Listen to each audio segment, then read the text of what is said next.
دو تا بچه همین در لندن است، یکیش در افغانستان پس آمد. دیگه کبر و غرور از یاره که من میبینم یا نمیم است، مثلا کلمه سم جور آمد ندارم دیگه. از یک شیر است و سنگه چه دزون مرغان تختی اوز دست ما نیاران تختی، چه د غربت سپو و هله ما پر دیل سکه چه خپلوان تختی دیگه. انسان میگه چطور که از فیر میکنه نه تو گنجش کوی چیزا میپره، حالا از پیش ما دوستایم میره. میگه غریبی که سر ما آمد، غربت که سر ما آمد، بیگانه را چی میکنی که از خود از پیش میره دیگه.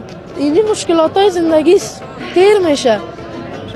یک برای بگویم بیادر ممی بچی امیته که گفتی در خارج است نه؟ او را بان پشت راه خود تو که دمی وطن خود هستی امیال پادشاه هستی پادشاه. صحیح گپ هست همشیره جان. خب منطقه یک گپ هست، یعنی شاید ببینه یا نبینه. خب از ما انشالله و رحمان نمی آرزوی در دلم است که یک روز برسم در مقامش و بگویمش بچه ما و نمو بچه مامایت هستم که 4 سال بعد مرا دیدی، قول دادی برای ما. دلک درد کده ازیشه دیگان چیزا تو دل آدم درد میکنه که هیچ پرسان نه. 100% همشیره. خداوند قسم که گفتی بیادرم هرچی بته کبرشنه. آمین آمین. خدا امی کبر بسیار آدم، یک دو چیز آدم بسیار زود از بین میبره، یک کبر یک ظلم. خدا اردوی شده قسمت ما نوشته نکنه. نام محسن. تو کس هستی که بازار شما بسیار خوب است؟ والله شکر است. ما 15 ساله. 15 سال مکتب میری دیگه؟ بله. صرف چند مکتب؟ ما صنف 8 مکتب 8 مکتب هستی. کارا میکنی در پولیش؟ والله دیگه مجبور هستی. این کار خودت مجبوریت است شوقی؟ والله هم مجبوریت است هم یعنی شوقی. چون بعض فامیلا هست که از دیگه کارگر ندارن باز باید این بچگکای پوستن امیر پسنای 15 و 14 و 13 شان کار کنن. از ما همشیره می ایت خوشم نمیاد در خانه بیکار بشینم.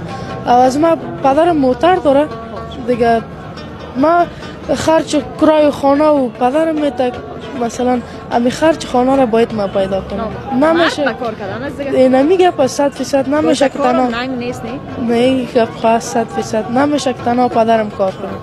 باید بازوش شوین. حتما.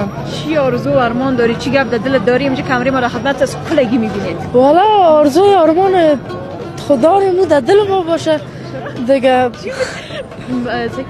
خدا چی هستی آرزو و ارمان تو و تشویش شده؟ از ما دیگه آرزوی خاص ندارم. خب منتها اینقدر میخوایم که خدا ما را در یک سطح بلند چی کنه برسانه، او خدا دولت پول هر چیز بوده منتها بی کبر.